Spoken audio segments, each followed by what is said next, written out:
Very good afternoon and welcome. आप देख रहे हैं आज का बाजार जागरण बिजनेस के डिजिटल प्लेटफॉर्म पे। बाजारों की बात करें तो आज मार्जिनली लोअर बाजार खुले थे कल की क्लोजिंग के बाद, लेकिन उसके बाद एक अच्छा बाउंस बैक भी देखा, लेकिन टिक नहीं पाए। अब हम डे लो के आसपास ही कामकाज कर रहे हैं। 24,171 के आसपास का लेवल देखने को मिल रहा है। 65 अंकों की यहाँ पे गिरावट है as far as concern.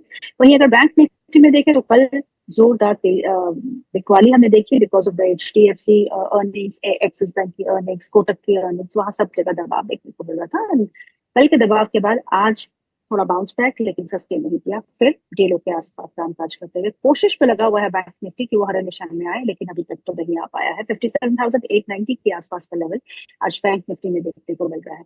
India VIX में करीबन 2% की गिरावट देखने को मिल रही है, 12.69 के आसपास है। लेकिन बिग कैप और स्मॉल कैप आज हरे निशान में होल्ड करते हुए, कल भी हमने देखा कि ब्रॉडर मार्केट्स में holding up, trying to bounce back.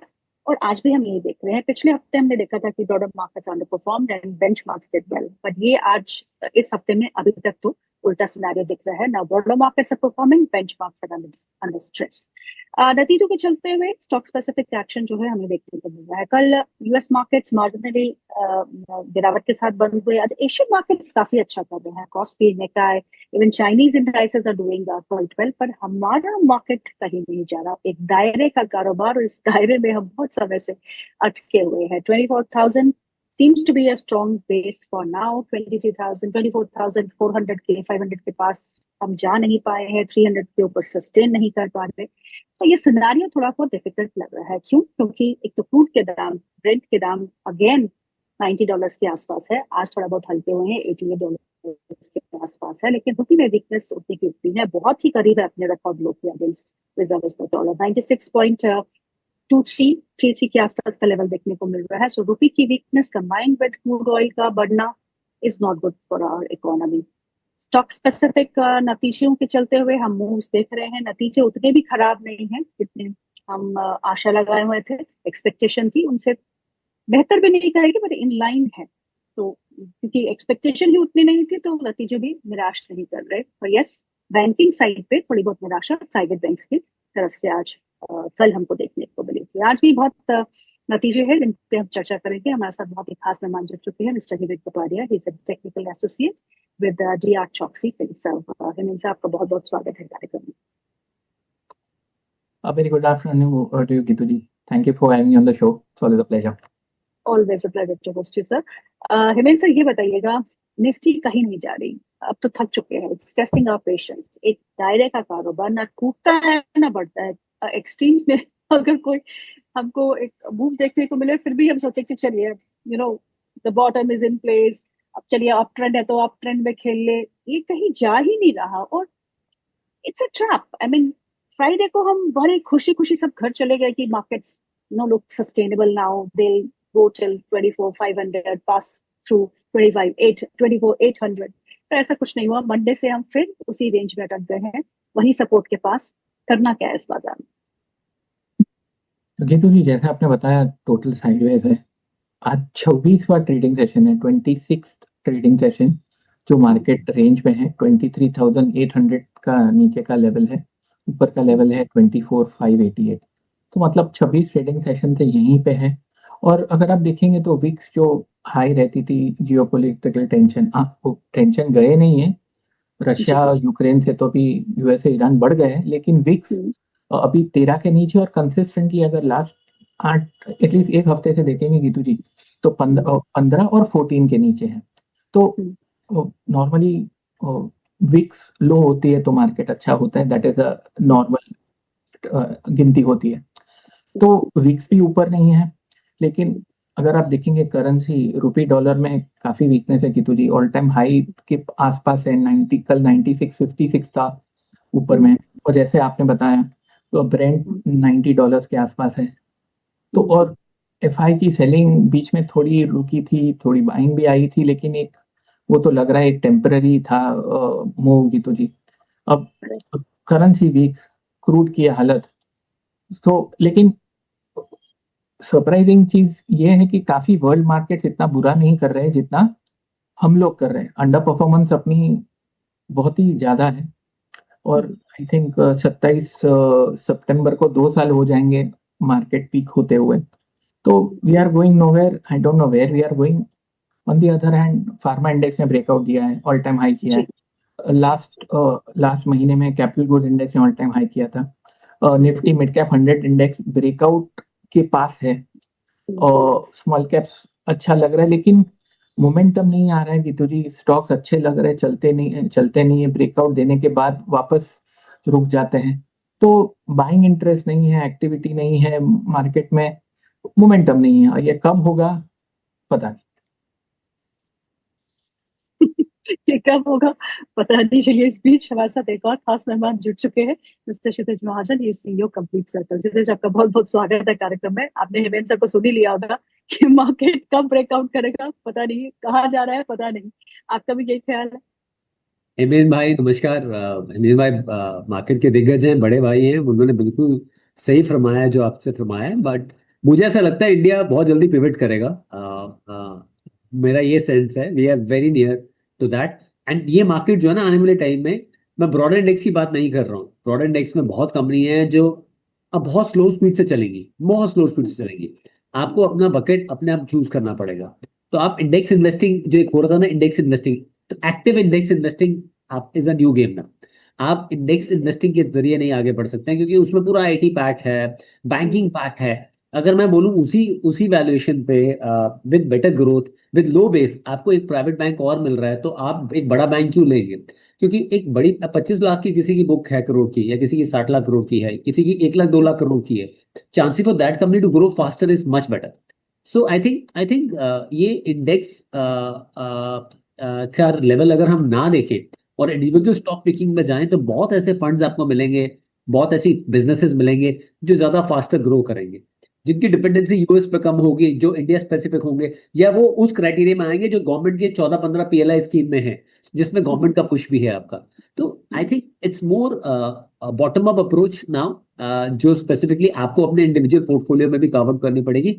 It has to do with your PMS mutual fund as well as individual stocks also. तो म्यूचुअल फंड में भी आप ये नहीं कह सकते मैं लार्ज कैपिश ओरिएंटेड एक पोर्टफोलियो ले लूं।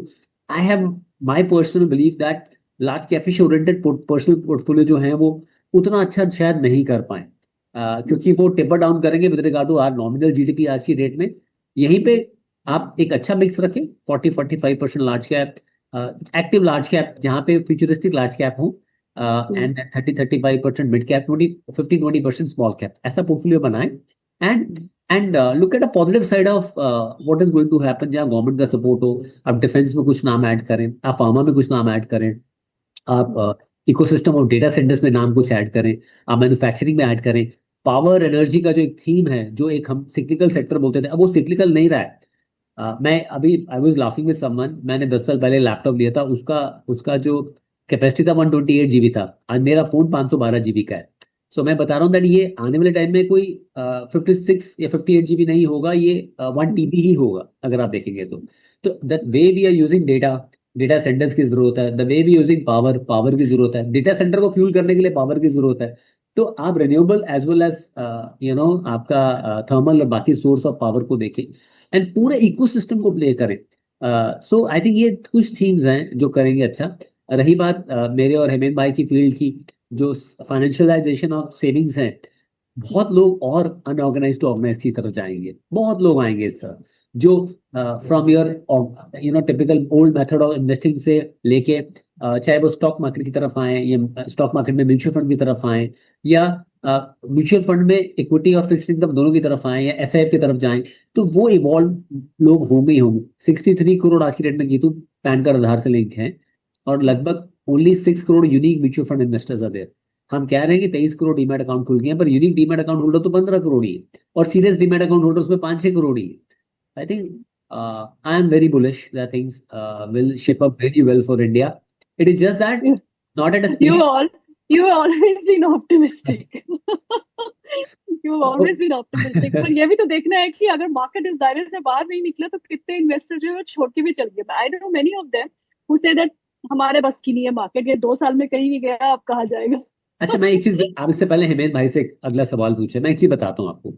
मैंने फिर आपको बोल रहा हूँ कि मार्केट का रिटर्न हो सकता है 0। मैं फिर यही बोल रहा हूँ, इंडेक्स पे मत जाइए।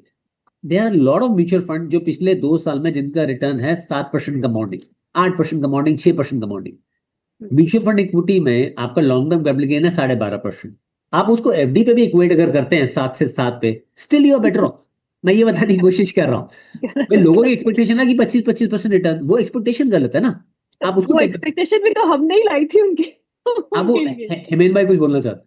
हेमेन भाई। या हेमंत सर। हाँ जी, Geetu ji, I think totally agree. Very good afternoon, Kshitij ji. सर I think what he says makes a lot of sense. Stock specific, you need to be, और अपनी भी बात हुई, 2 साल हो गए गीतू जी, मार्केट किधर चल नहीं रहा है और mid cap are looking promising, तो I think stock picking would be a better option to go ahead. लेकिन ओवरऑल डाउनसाइड लिमिटेड है, लेकिन आई वुड रिपीट, अपसाइड कब आएगी गीतू जी पता यही नहीं। बता। चलिए अब आज बैंकिंग स्पेस की बात करते हैं। निफ्टी प्राइवेट सेक्टर बैंक में देखते हैं तो एचडीएफसी में कल 5% की गिरावट थी, आज वो गिरावट बिल्कुल जारी है, 1.5% नीचे आज फिर से एचडीएफसी 66 के आसपास का यहाँ पे लेवल देखने को मिल रहा है। वही हाल एक्सिस का है, कल 5% की गिरावट थी, आज ज्यादा गिरावट तो नहीं है पर फिर भी लाल निशान में कामकाज करते हुए। लेकिन रिकवरी कहाँ देखने को मिल रही है? कोटक महिंद्रा बैंक हरे निशान में कामकाज करते हुए। इंडसइंड बैंक के नतीजों का इंतजार है, लेकिन स्टॉक जो है आज टॉप गेनर्स में शामिल है, 2.2% का इजाफा यहाँ पे देखने को मिल रहा है। तो प्राइवेट बैंकिंग स्पेस में हिमेश सर क्या करना चाहिए? एचडीएफसी को छोड़ देना चाहिए बिल्कुल कुछ समय के लिए, या फिर आप कहते हैं कि ये स्तर है जहाँ खरीदारी का मौका बन? गीतू जी, अगर आप देखेंगे तो कोटक बैंक 6 साल से चला नहीं है, और अगर आप HDFC बैंक की बात करें तो वो थोड़ा चला था, बट गिनती में नहीं आएगा क्योंकि इतनी मूवमेंट आई नहीं और सस्टेन नहीं कर पाया।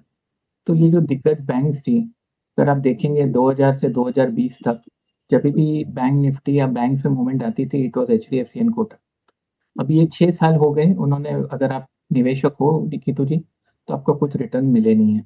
और यहाँ पे अगर if I am going on pure technicals, अभी भी कुछ खास मोमेंटम या एक्साइटिंग अपॉर्चुनिटीज दिख नहीं रही है।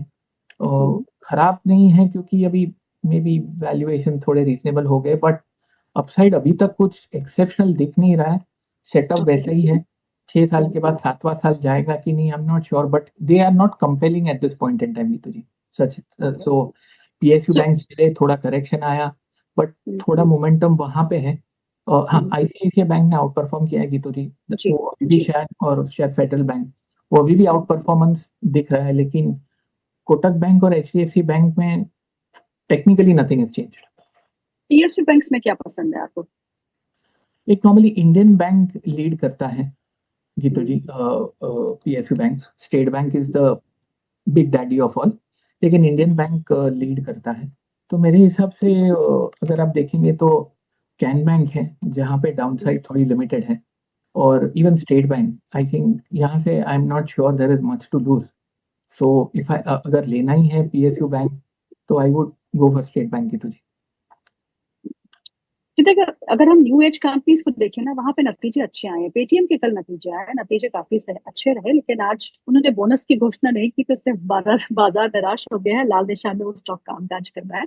वैसे ही इंटरनल के नतीजे आए, नतीजे काफी अच्छे रहे, तो वो स्टॉक में भी हमने काफी अच्छा मोमेंटम देखा है। तो न्यू एज कंपनीज पे आपका रुख इस समय क्या रहेगा? इनके नतीजे बेहतर रह रहे हैं, मिड कैप स्पेस में है, लेना बनता है? आप म्यूट पे हैं। क्षमा कीजिए, मैं म्यूट पे था। 100% मुझे लगता है जो आपके जितने भी लार्ज कैप आज आपसे कंपनीज देखते हैं निफ्टी में, पूरा कंस्ट्रक्ट चेंज हो जाएगा 5 साल के बाद। आप lot of you will see lot of new age companies as a part of broader index, जो मुझे दिखेगा, एंड एज वेल एज आपके टॉप इंडेक्स में भी। So not with regard to Paytm, I will not talk. It's a part of our portfolio, by the way. मैं stock की specific stock की बात नहीं करूंगा, पर मैं आपको बता रहा हूँ बहुत सारे ऐसे बिजनेसेस हैं जिनका एक्सेस फास्ट है क्लाइंट्स के प्रति, बिकॉज वो टेक्नोलॉजी पे काम कर रहे हैं।